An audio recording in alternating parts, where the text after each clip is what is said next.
आपकी आवाज। नमस्कार, खबर इंडिया वॉइस में आप सभी का स्वागत है। मैं हूं आपके साथ प्रज्ञा मिश्रा। बुलेटिन की शुरुआत करेंगे बड़ी और अहम खबर के साथ। तो सबसे पहले बात कर लेते हैं, खबर सिद्धार्थ नगर से है, जहां आज सिद्धार्थ नगर महोत्सव का आगाज हो गया।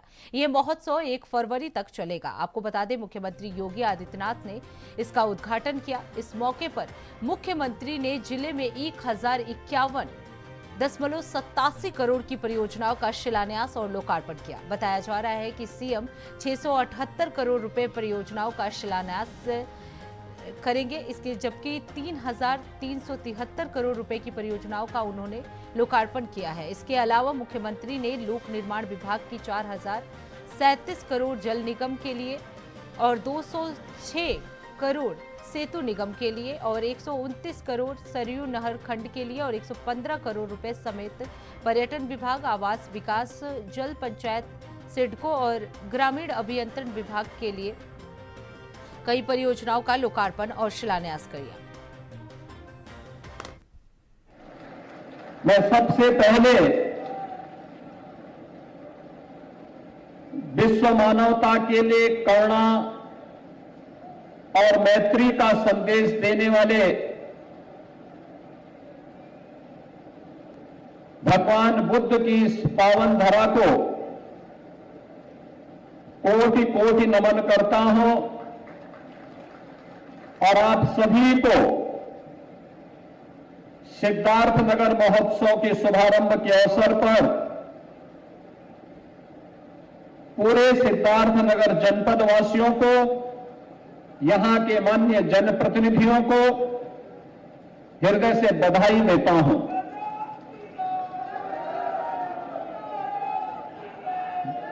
बहनों और भाइयों, आज जब मैं इस कार्यक्रम में उपस्थित हुआ हूं, हमारे सामने आज प्रातःकाल ही एक दुखद समाचार भी प्राप्त हुआ। महाराष्ट्र के माननीय उप मुख्यमंत्री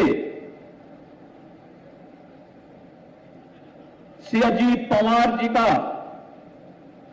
एक प्लेन क्रैश होने की दुर्घटना में दुखद निधन का समाचार प्राप्त हुआ है। मैं इस अवसर पर स्वर्गीय अजीत पवार जी और उनके परिवार के प्रति अपनी संवेदना व्यक्त करते हुए उनकी स्मृतियों को नमन करता हूं। स्वर्गीय अजीत पवार और उनके साथ दिवंगत हुए सभी पुण्य आत्माओं के प्रति अपनी विनम्र श्रद्धांजलि भी अर्पित करता हूं। बहनों और भाइयों, महोत्सव इस शब्द ही अपने आप में एक विराटता को लेकर के चलना है।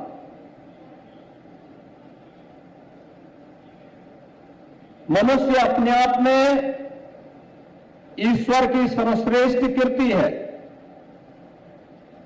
और सर्वश्रेष्ठ कृति होने के नाते उसके मन में मानवीय गरिमा, उसकी सुरक्षा और संप्रभुता का भाव सदैव बना रहता है। सर्वश्रेष्ठ कृति हमें इस बात के लिए प्रेरित करती है कि हम अच्छा करें, अच्छा सोचें, एक सकारात्मक दिशा में पहल करें, परिणाम अवश्य अच्छा आएगा। याद करिए, आज से 2500 वर्ष पहले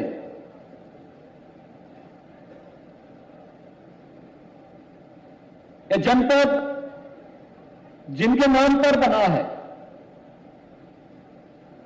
राजकुमार सिद्धार्थ, उन्हीं का राज्य था। कपिलवस्तु उनकी राजधानी थी। ज्ञान की खोज के लिए निकले, जीवन की वास्तविकता और जीवन की सच्चाई को जानने के लिए निकले, सब कुछ छोड़ा, गया विश्व प्रसिद्ध तीर्थ गया जी में गए, एक लंबी साधना की, ज्ञान प्राप्त हुआ, पहला उपदेश सारनाथ में दिया और सर्वाधिक चातुर्मास उन्होंने जीवन के श्रावस्ती जनपद में संपन्न किए। जीवन का जो सार था, अभी आपने 3 सॉन्ग के माध्यम से सुना, बुद्धम शरणम गच्छामि, धम्मम शरणम गच्छामि और संगम शरणम गच्छामि। यानी धर्म की शरण में जाता हो, धर्म की शरण में जाने के लिए बुद्धम शरणम गच्छामि, बुद्धि और विवेक चाहिए। अब रुक कर लेते हैं अगली खबर की। संसद का बजट सत्र आज से शुरू हो गया। राष्ट्रपति द्रौपदी मुर्मू ने अपने अभिभाषण में देश की तरक्की और विकास की सराहना करते हुए संसद की संयुक्त बैठक को संबोधित किया। उनके अभिभाषण के साथ ही संसद के बजट सत्र का शुभारंभ हो गया। परंपरा के अनुसार संसद के दोनों सदनों लोकसभा और राज्यसभा की संयुक्त बैठक के साथ ही बजट सत्र की शुरुआत की जाती है। राष्ट्रपति ने अपने अभिभाषण में सरकार की उपलब्धियां गिना रहे हैं। उन्होंने प्रधानमंत्री नरेंद्र मोदी सरकार के विभिन्न कल्याणकारी कार्यों का भी जिक्र किया। संसद सत्र से पहले सर्वदलीय बैठक हुई थी, जिसमें बजट सत्र के दौरान चर्चा के विषयों पर गहन मंथन भी हुआ था। विपक्ष ने मनरेगा की जगह आए वीवीजी रामजी कानून पर चर्चा की मांग की, जिसे सत्ता पक्ष ने ठुकरा दिया। वहीं राष्ट्रपति मुर्मू ने अपने अभिभाषण में जब जी राम जी का जिक्र किया, तब विपक्षी सांसदों ने थोड़ी देर हंगामा किया तो सत्ता पक्ष के सांसदों ने मेजें थपथपाकर समर्थन जताया। हर वर्ष की तरह इस वर्ष भी बजट से पहले आर्थिक सर्वेक्षण संसद में पेश किया जाएगा। इस वर्ष आर्थिक सर्वेक्षण 29 जनवरी यानी गुरुवार को पेश किया जाना है। आर्थिक सर्वेक्षण में देश की तमाम आर्थिक गतिविधियों, उपलब्धियों और भविष्य की दृष्टि पर विस्तार से जानकारी दी जाती है। आर्थिक सर्वेक्षण यानी इकोनॉमी सर्वे रिपोर्ट जो है वो विशेषज्ञों की एक लंबी चौड़ी टीम तैयार करती है। उन्होंने कहा कि भारत में 4 करोड़ गरीबों को पक्के घर पिछले 10 सालों में बने हैं। चावल उत्पादन में भारत ने सबको पछाड़ दिया है, वहीं मछली उत्पादन में भारत दूसरे नंबर पर आ गया है। स्मार्टफोन मैन्युफैक्चरिंग के मामले में भारत ने काफी तरक्की की है। राष्ट्रपति द्रौपदी मुर्मू ने एआई के दुरुपयोग से जुड़े खतरों की तरफ भी संकेत दिया। उन्होंने अपने अभिभाषण में कहा कि आज एआई के दुरुपयोग के विषय में गंभीरता बहुत जरूरी है। डीपफेक, फर्जी सामग्री, लोकतंत्र, सामाजिक सौहार्द और जनता के विश्वास के लिए बड़ा खतरा बनता जा रहा है। इस विषय पर आप सभी को मिलकर विचार करना चाहिए।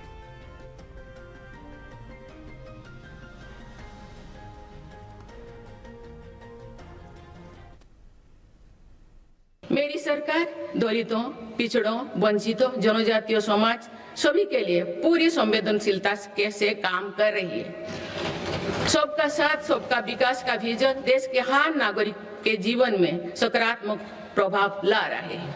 वर्ष 2014 की शुरुआत में सिर्फ 25 करोड़ नागरिकों तक की सोशल सिक्योरिटी की योजनाएं पहुंच पाती थी। सरकार के प्रयासों में निरंतरता की वजह से आज करीब 95 करोड़ भारतीयों को सोशल सिक्योरिटी का कवच मिला है। गरीब मरीजों के लिए प्रारंभ की गई आयुष्मान भारत योजना से बीते वर्ष तक देश भर के अस्पतालों में 11 करोड़ से अधिक मुफ्त इलाज किए जा चुके हैं। इस योजना के तहत बीते वर्ष 2.5 करोड़ गरीबों के मुफ्त इलाज मिला है। बीते लगभग 1.5 वर्ष में करीब 1 करोड़ बुजुर्गों को वय वंदना कार्ड जारी किए गए। इनकी मदद से करीब 8 लाख बुजुर्गों ने अस्पतालों में भर्ती रहते हुए अपना मुफ्त इलाज कराया है। आज देश में बने 1,80,000 आयुष्मान आरोग्य मंदिर की वजह से मरीजों को घर के पास इलाज मिलना सुनिश्चित हुआ है। मेरी सरकार ने बड़ी बीमारियों के खिलाफ निर्णायक लड़ाई लड़ी है। सिकल सेल एनीमिया उन्मूलन मिशन में 6.5 करोड़ से अधिक नागरिकों का स्क्रीनिंग की गई है। इससे कई जनजातीय इलाकों में इस बीमारी को रोकने में मदद मिली है। मिशन मोड में चलाए जाए गए अभियानों के कारण जापानी इंसेफेलाइटिस जैसे बीमारियों पर प्रभावी नियंत्रण पाया गया है। उत्तर प्रदेश के कई पिछड़े इलाके ग्रामीण क्षेत्रों में इस रोग की प्रभावी रोकथाम सुनिश्चित हुई है। ये गर्व की बात है कि विश्व स्वास्थ्य संगठन में भारत को आंखों का संक्रमण ट्राइकोमा से मुक्त घोषित कर दिया है। मेरी सरकार हर नागरिक को बीमा सुरक्षा देने के लिए भी प्रतिबद्ध है। प्रधानमंत्री जीवन ज्योति बीमा योजना और पीएम सुरक्षा बीमा योजना की इसमें बड़ी भूमिका है।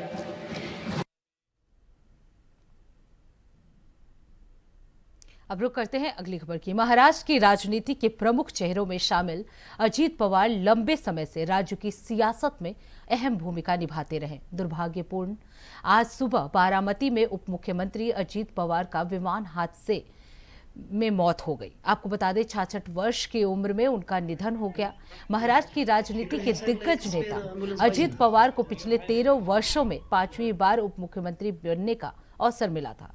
वो महाराष्ट्र के सबसे लंबे समय तक गैर लगातार उप मुख्यमंत्री रहने वाले नेता भी रहे। अजीत पवार को महाराष्ट्र की राजनीति में महत्वाकांक्षी और प्रभावशाली नेता माना जाता है। 2009 के विधानसभा चुनाव के बाद उन्होंने उप मुख्यमंत्री बनने की इच्छा जताई थी, लेकिन उस समय ये पद छगन भुजबल को मिल गया। हालांकि दिसंबर 2010 में वो पहली बार उप मुख्यमंत्री बने। 2013 में उनका नाम सिंचाई घोटाले से जुड़े विवाद में आया और इन्हें इस्तीफा देना पड़ा। बाद में उन्हें क्लीन चिट मिली और वो फिर से अपने पद पर लौटे। प्लेन क्रैश में अजीत पवार का निधन हो गया है। आपको बता दें बारामती हादसे में 5 लोगों की मौत हुई है। पूरा विमान लैंडिंग के दौरान क्रैश हुआ। इकडे ह्या साइडला एक स्पेअर ॲम्ब्युलन्स पाहिजे ना।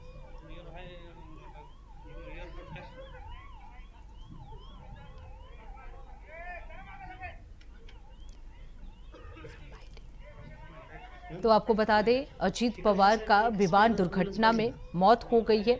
उन्हें लेकर कई प्रतिक्रियाएं जो है वो राजनीतिक पार्टियों की तरफ से आई हैं, चाहे यूपी के सीएम योगी आदित्यनाथ की हो। उन्होंने भी सिद्धार्थनगर में अपने अभिभाषण के दौरान अजीत पवार की मौत को लेकर अपना दुख व्यक्त किया, शोक संवेदना उन्होंने व्यक्त की।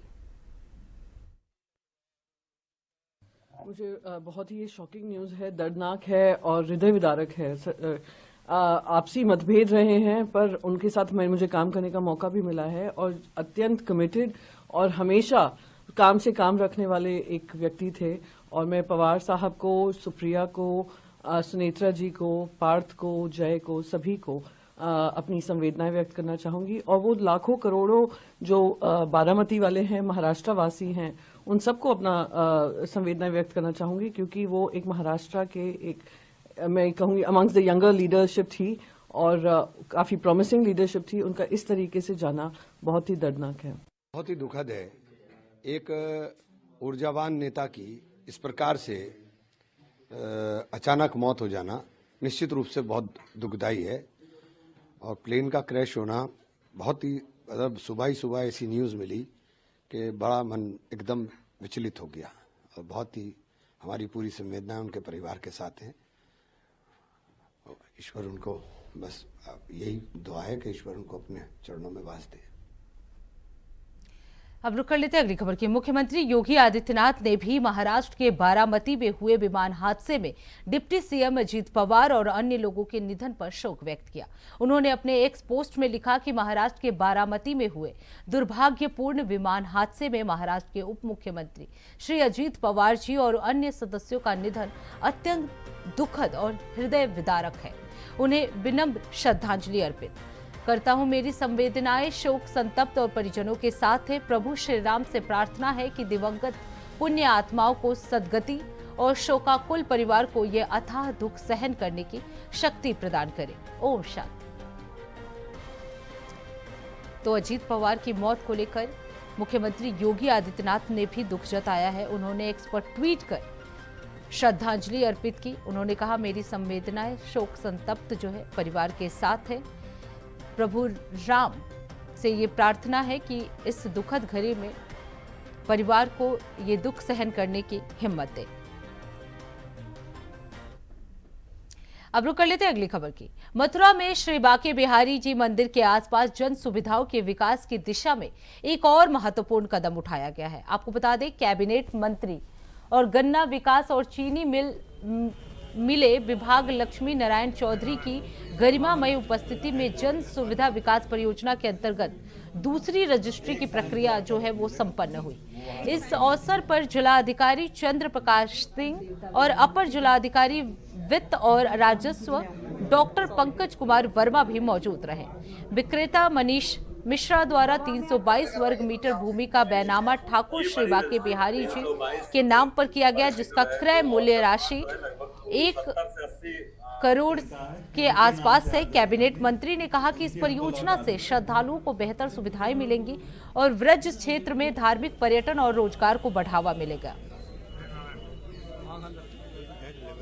वाले लोगों के लिए यही है, सुगमता मिलेगी, रास्ता वगैरह परेशानी होती है, जाम वगैरह से मुक्ति मिलेगी और बिहारी जी के दर्शन अच्छी तरीके से होंगे। और क्या है, जो लोग अभी भी वहाँ पर हैं उनको लेके क्या कहेंगे कि वो लोग मतलब प्रशासन की मदद करनी चाहिए। और क्या है, कितनी जमीन थी ये आपकी करीब? मेरी 322.25 मीटर। बांके बिहारी लाल की जय।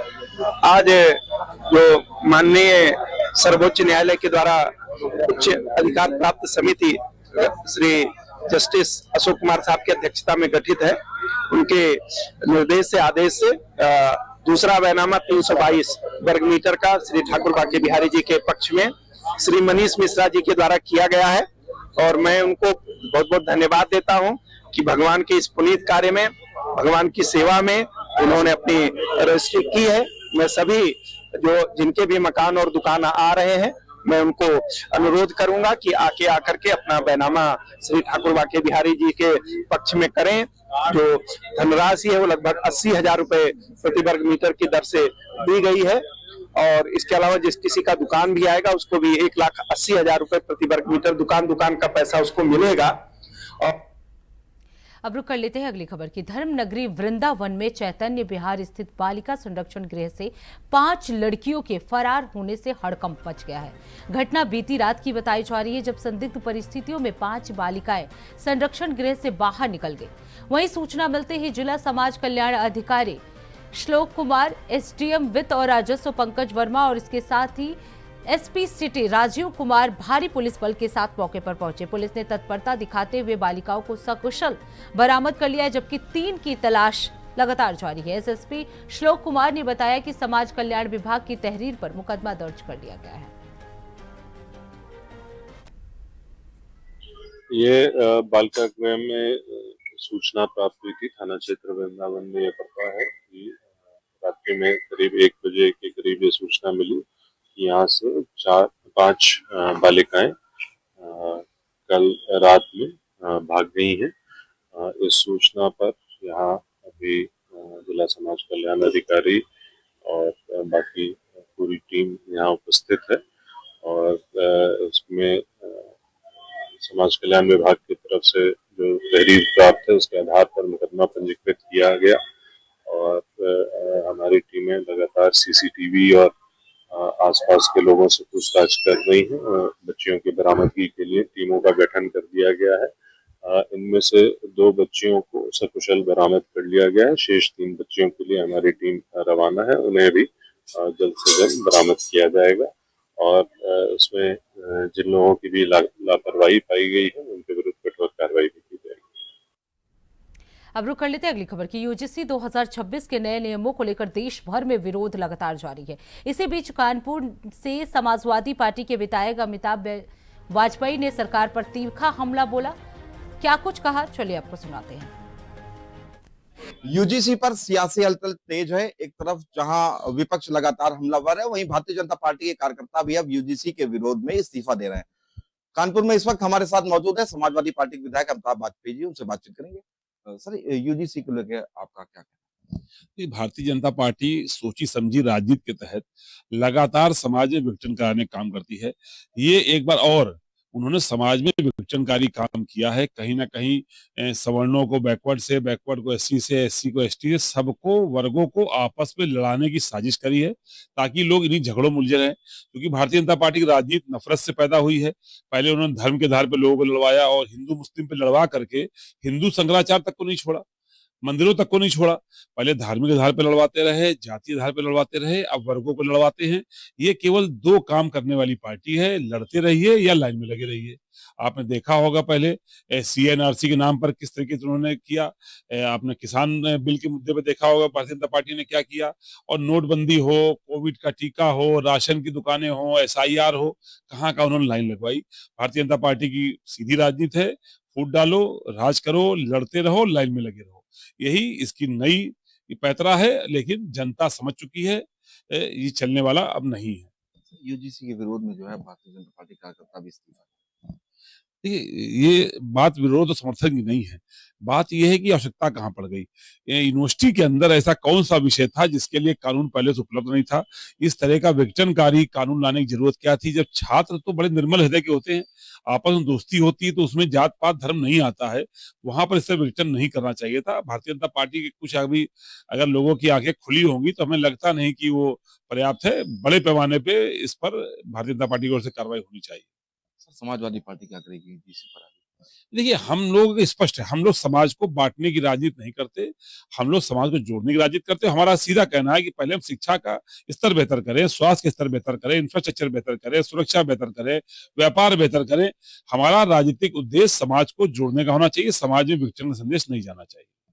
देखिए, आपको बता दें कि यूजीसी का जो विरोध है वो सोशल मीडिया से हटकर जमीनी स्तर पर तेजी से हो गया। लगातार जो देश भर में लोग हैं वो यूजीसी के विरोध में उतर आए हैं। कानपुर से कॉस्टिट्यूशन इंडिया। अब रुक कर लेते हैं अगली खबर की। संभल से समाजवादी पार्टी के सांसद जिया उर रहमान बर्क के बयान को लेकर बड़ा अपडेट सामने आया है। उन्होंने अपने फेसबुक पेज पर स्पष्ट किया कि यूजीसी को लेकर उनके द्वारा कोई विशेष या विवादित बयान नहीं दिया गया है। उन्होंने लिखा कि उनका मत पूरी तरह संवैधानिक और लोकतांत्रिक है। जिया उर रहमान बर्क ने कहा कि यदि सरकार को कोई ऐसा विधेयक लाती है जो जनहित में हो और देश के विकास को गति देता हो, उसका समर्थन किया जा सकता है। वहीं यदि कोई विधेयक देश के विकास में बाधा डालता है या लोकतांत्रिक मूल्यों के खिलाफ है तो उसका लोकतांत्रिक तरीके से विरोध किया जाएगा। उन्होंने ये भी साफ कहा कि उनका और समाजवादी पार्टी का रुख पूरी तरह से जनहित में है, जन आधारित है और समर्थन भी जनहित में और विरोध भी जनहित में है।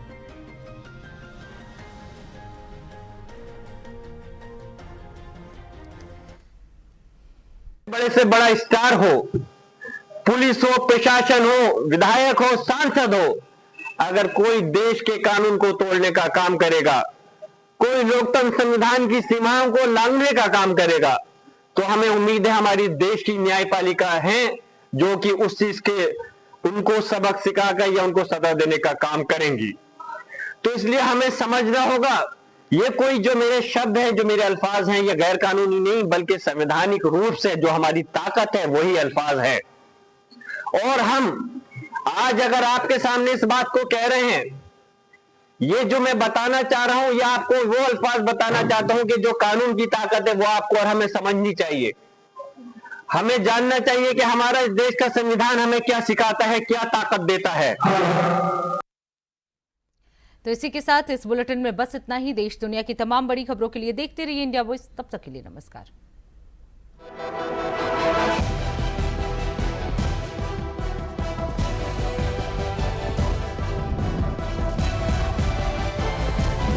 इंडिया वॉइस, आपकी सोच, आपकी आवाज।